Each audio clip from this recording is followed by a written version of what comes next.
Guys ಏನು ತಿಂದಿಲ್ಲ ಅಂದರೂ ಅನ್ನ ಅಂತೂ ತಿನ್ನಲೇಬೇಕು. ಮೀನ್ಸ್ ರೈಸ್‌ನ ತಿನ್ನಲೇಬೇಕು. ಇಲ್ಲ ಅಂದರೆ ಹ್ಯಾಪಿಯಾಗೂ ಇರಲ್ಲ, ಹೆಲ್ತ್ ಚೆನ್ನಾಗೇ ಇರಲ್ಲ. ಸೊ, ಅದಕ್ಕೆ ರೈಸ್‌ನಂತೂ ಡೈಲಿ ತಿಂದೇ ತಿಂತೀನಿ. ಎಷ್ಟೇ ಫ್ಯಾಟ್ ಲಾಸ್ ಮೀನ್ಸ್ ಆಗ್ತಿಲ್ಲ ಅಂದರೂ ಒಂದು ಸ್ವಲ್ಪನಾದರೂ ತಿಂದೇ ತಿಂತೀನಿ ಅಂತ ಡಿಸೈಡ್ ಮಾಡ್ಕೊಂಡಿದ್ದೀನಿ. ಸೊ ನೋಡೋಣ. ಸೊ ಮಾರ್ನಿಂಗ್ ಬಂದು ಮೊಸರನ್ನ ಮತ್ತು ಬಾಯ್ಲ್ಡ್ ಬ್ಲ್ಯಾಕ್ ಚನಾ ಮತ್ತು ಆಮ್ಲ ತೊಗೊಂಡಿದ್ದೀನಿ. ಸೊ ಸಖತ್ತಾಗಿತ್ತು ಎಲ್ಲ ಟೇಸ್ಟು. ಬಟ್ ಸ್ವಲ್ಪ ತೊಗೊಂಡಿದ್ದೆ, ಹೊಟ್ಟೆ ಹಸಿದೆ. ಬಟ್ ಇಷ್ಟೇ ತಿಂದಿದ್ದೀನಿ.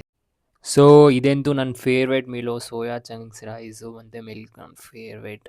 ಸೊ ಇದನ್ನಂತೂ ಡೈಲಿ ಮಾಡ್ಕೊಳ್ಳೋಣ ಅನ್ಕೋತೀನಿ, ಬಟ್ ಡೈಲಿ ಟೈಮ್ ಇರಲ್ಲ. ಸೊ ಅದಕ್ಕೆ ಡೈಲಿ ಮಾಡೋಕ್ಕಾಗಲ್ಲ. ಬಟ್ ಇದಂತೂ ನನ್ನ ಫೇವ್ರೇಟ್ ಪಾರ್ಟು. ಲೈಕ್ ಈ ಟೈಮೆಲ್ಲ ಫುಲ್ ಹೊಟ್ಟೆ ತುಂಬ ತಿನ್ನೋದು ಮಾತ್ರ ನಾನು. ಸೊ ಅದಕ್ಕೆ ನೈಟ್ ಬಂದು ಸೇಮ್ ರಾಗಿ ಮುದ್ದೆ ಮತ್ತು ಸಾಂಬಾರು ಮತ್ತು ಕಾಳು ಸೊಪ್ಪು ತೊಗೊಂಡಿದ್ದೀನಿ. ಸ್ವಲ್ಪನೇ ಇದ್ದಿದ್ದು ಅದೆಲ್ಲ ತಿನ್ಕೊಬಿಟ್ಟಿದ್ರು ಮನೆಯವರು. ಸೊ ಅದಕ್ಕೆ ಸ್ವಲ್ಪನೇ ಇದ್ದಿದ್ದು. ಸೊ ಇದನ್ನು ತಿಂದ್ಬಿಟ್ಟು 1 ಅವರ್ ವಾಕ್ ಮಾಡಿ ಮಲ್ಕೊಳ್ಳೋದೆ. ಸೊ ಬಾಯ್, ನಾಳೆ ಸಿಗೋದು.